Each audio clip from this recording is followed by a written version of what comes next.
वक्त मैं यहाँ पे बटोली पंचायत के अंदर मौजूद हूँ। यहाँ पर मेरे साथ बीजेपी से डिस्ट्रिक्ट प्रेसिडेंट हाशिमुद्दीन जालिया साहब हैं। सबसे पहले मैं इनका वेलकम करता हूँ। शुक्रिया फरीद साहब, आपकी न्यूज़ का सारा न्यूज़ का मैं शुक्रिया अदा करता हूँ और अपनी रिक्वेस्ट जो है अपने हुकाम तक, गवर्नमेंट तक आपके माध्यम से पहुँचाना चाहता हूँ।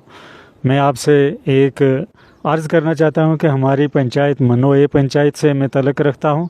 इस तरह से तो मुझे पूरे डिस्ट्रिक्ट की ज़िम्मेदारी है। मैं डिस्ट्रिक्ट डोडा का एसटी का बीजेपी एसटी का डिस्ट्रिक्ट प्रेसिडेंट हूँ और इस तरह तो मैं पूरे डिस्ट्रिक्ट का मुझे बताना पड़ता है, हर कोने का, हर मंडल का।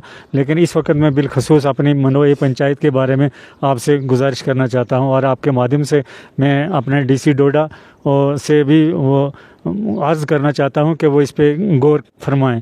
तो सबसे पहले मैं अर्ज़ ये करूँगा कि मनोए पंचायत में जिस तरह से 5 साल बीत गए पंचायत को, आपको भी पता है, सभी लोग जानते हैं इस मसले को। तो इसमें जो कुछ हाल हुआ इस पंचायत के अंदर वो शायद बेमिसाल है, क्योंकि इस वक्त हमारे जो भी सरपंच साहब जो आवाम ने चुने हैं, पब्लिक ने जिनको चुना है, अपना नुमाइंदा बनाया है, वो दूसरे लोगों की डेवलपमेंट के लिए बनाए हैं और दूसरों के काम करने के लिए बनाए हैं। वो इसलिए नहीं बनाए थे कि सबसे पहले वो अपना PMAY आवास प्लस हो या IAY हो, जिस हिसाब से तो अपने ही ख़ानदान या अपने ही कुंबा में वो सबसे पहले अपने आप को मकान देते हैं, अपने आप के नाम से वो सेंक्शन करते हैं और वो भी बिना बनाए मकान जो हैं पेमेंट निकाल लेते हैं।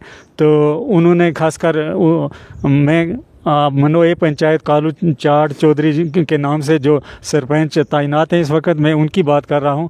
जैसे उन्होंने अपने नाम से वो सेंक्शन करवा के वो PMAY, तो वो फ्रॉड बिल निकाल के, तो फ्रॉड बिना बनाए मकान तो वो उसने पैसा हड़प कर दिया। उसके अलावा उसने अपने बेटे के नाम से, मोहम्मद यूसुफ के नाम से मकान निकाला। उसके बाद में उसने अपने बेटे साबिर के नाम के से मकान निकाला। उसके बाद में उसने अपने भाइयों के नाम से मकान सेंक्शन करवा के बिना बनाए सारे के सारे पेमेंट जो है वो निकाल लिए। तो इससे बड़ा जुल्म और क्या आता है। जैसा कि इलाके में बहुत सारी बेवाएं हैं, बहुत सारे गरीब लोग हैं जिनको मकान नहीं दिए हैं, जिनको अल्लाह के हाल पे छोड़ दिया है। जब मैंने उसके बारे में उससे पूछताछ की, मैंने सरपंच से पूछा, आया आपने इन बेवाओं को क्यों छोड़ दिया है, बेवाओं के ये मकान क्यों नहीं सेंक्शन किए, क्यों नहीं इनको दिया मकान PMAY आवास प्लस। कभी वो आवास प्लस के नाम से चलते हैं, कभी वो PMAY के नाम से, कभी वो IAY के नाम से। तो मैंने उस बारे में उसे जब दरियाफ़त किया तो उसने कहा ये मेरी मर्ज़ी है, मैं जिसको चाहूँ दे सकता हूँ, जिसे चाहूँ मैं काट सकता हूँ। तो फिर मैं तहकीकात करते करते वहाँ पहुँचा तो उसने ये मालूम हुआ कि वो जब किसी को लिस्ट में प्रायोरिटी देते हैं तो उसमें 10,000 से 20,000, 20,000 से 30,000 तक एडवांस में लिया जाता है, तो उसको प्रायोरिटी दी जाती है। तो ये बहुत इस वक्त इस डिजिटल इंडिया के दौर में इतना जुल्म और इतनी अंधेर नगरी जो है, ये शायद ही जम्मू कश्मीर के किसी कोने में नहीं है।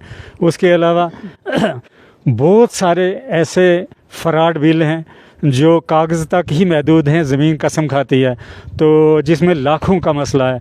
तो मैं आपके माध्यम से ACD डोडा श्री फलेल सिंह से गुजारिश करता हूँ, DC डोडा विशेष पाल महाजन जी से मैं गुजारिश करता हूँ कि आप ज़ाती तौर पर अरुण बडियाल SDM साहब गंदो से मैं गुजारिश करता हूँ कि आपके माध्यम से कि वो बड़े पैमाने पर उस एजेंसी के द्वारा तहकीकात करवाई जाए जो गैर जानबदार हो। तो अगर ये फ्रॉड साबित हुआ, इसके घोटाले या इस पर इतना लूट घसूट साबित ना हुई, तो मुझे चराई पे लटका के तो फांसी दे देना। अगर ऐसा हो रहा है जुल्म, तो वो ये क्यों हो रहा है। तो मैं इसके अलावा मैं आपसे ये भी गुजारिश करूंगा कि आज के एक मिनट थोड़ा सा रुकिए। जिस तरह से आप डिस्ट्रिक्ट प्रेसिडेंट हो, बीजेपी के एसटी से ताल्लुक़ रखते हो, आपकी सरकार, मौजूदा सरकार आपकी है, क्या मनो पंचायत में जो ये घोटाले हो रहे हैं मनरेगा को लेके, जिस तरह से आपने कहा कि प्रायोरिटी के हिसाब से जो लोग 20,000 देंगे उनको ही मकानात दिए जाएंगे, क्या ऐसे प्रूफ आपके पास है? बिल्कुल मेरे पास प्रूफ है मैं साबित करूंगा, क्योंकि मैंने खुद उनसे बात की है और खुद मैंने कई लोगों को देखा है। पैसे शैसे जो है मेरे पास आए लोग कि इतने इतने पैसे मांग रहे हैं तो मैं प्रायोरिटी पे रख दूंगा। तो मैंने कहा आप अपना असर सुख देखो।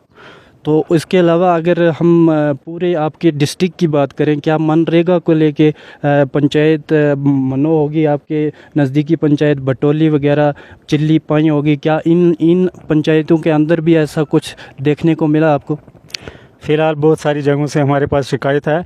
जिसने डॉक्टर जतिंदर साहब आए थे डोडा में 2-4 दिन पहले, तो मैंने खुलेआम वहाँ अपने उसमें भाषण में बोला है कि हमारे डिस्ट्रिक्ट के हर मंडल, हर ब्लॉक में, यानी हम तो आदत पड़ गई है मंडल कहने की, आम लोग तो उसको ब्लॉक के तौर पे पुकारते हैं। तो मैंने वहाँ भी पूरे खुलेआम आवाम में बोला है ये कि मैंने 19 मंडल है, 19 ब्लॉक हैं हमारे इसके डिस्ट्रिक्ट डोडा के, तो 19 ब्लॉकों की शिकायत जो है वो मेरे पास आई थी और मैंने वो आवाम में शेयर कर दी है।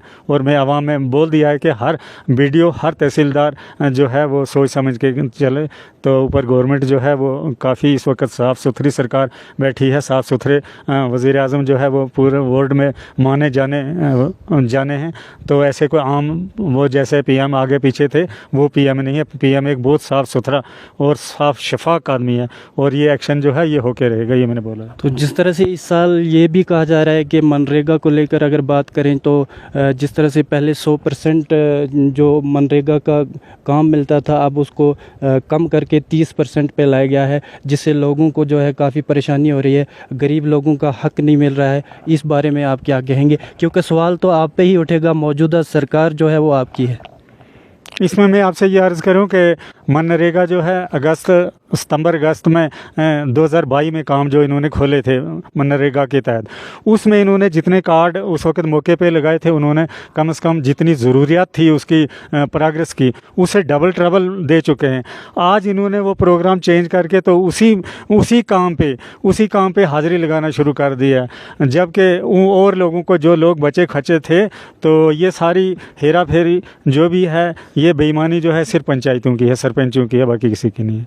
इसमें सरकार का कोई हाथ नहीं? इसमें सरकार का कोई हाथ नहीं है, खाली जो है ये सरपंच तक महदूद है।